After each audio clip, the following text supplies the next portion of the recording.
Hi, this is Editor Troxel. In this tutorial, we'll continue to look at reading the JSON files. So first of all, in our script, we have to be able to get which JSON file they're going to use. And so the first thing we have to do is something we've done before, which is search for a specific file. And then once we have that file, learn how to pass it to the deserializer routine so that it'll break up the information for us. We're not going to go through the information in this tutorial. We'll save that for the next one. But we'll learn how to actually get the information read. So let's take a look at how we would do this. First thing we need to do is actually get the information. First of all, I created a couple of base string variables. The first is the base path. This is where my JSON files happen to be located. And then this is my base JSON string that I'm going to read. I just created a variable and set it to nothing for right now. Then I'm going to create me an open file dialog, which I called OFD, just calling new open file dialog. Then I'm going to set the initial directory to this base path that I set up here. Then I'm going to create my filter because I'm going to look for Vegas capture files, and they happen to have a vegcap extension, and then list all files if I needed to search some other way.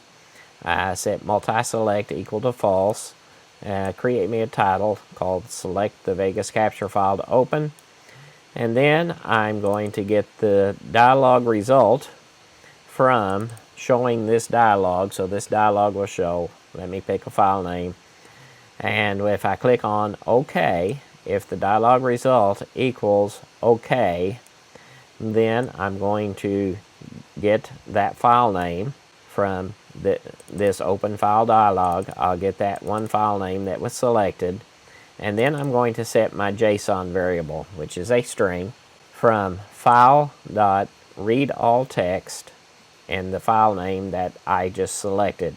So it's going to read all the text from that file name. So let's throw a message box in here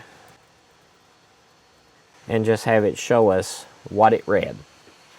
Then we want to call that deserializer routine that we looked at last week, and we're going to send it, the root object is the type, so we want a type root object, which I just called root. And the reason our type is root object is if we go back up here, our main class is root object. So if I wanted to change that to some other name, I could. Root object is fine. And so we're going to deserialize, and we want to get back a type of root object, and we're going to pass it this file that we just read. And so it will pass it that string. This is the type that we're looking for. This is the type that it's going to return.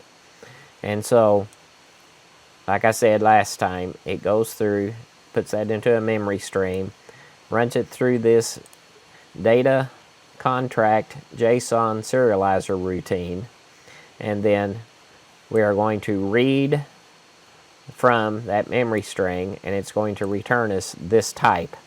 And so it's going to return the deserialized object into root.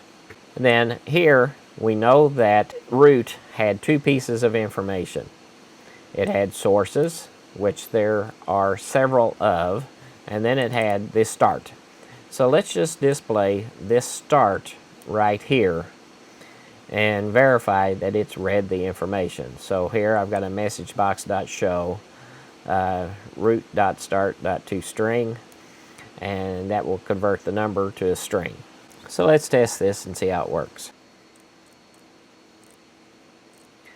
Okay, so here is the actual information that it read, and we can see that this last start down here is 1735583990985.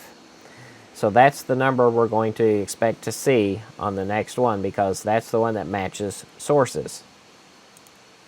And so we hit 1735583990985 is the number that it returned to us. So by passing it to the deserialize routine, the entire file contents, it will return that into those classes that we set. And so there could be multiple entries. In fact, we know there's going to be 6 different entries under sources.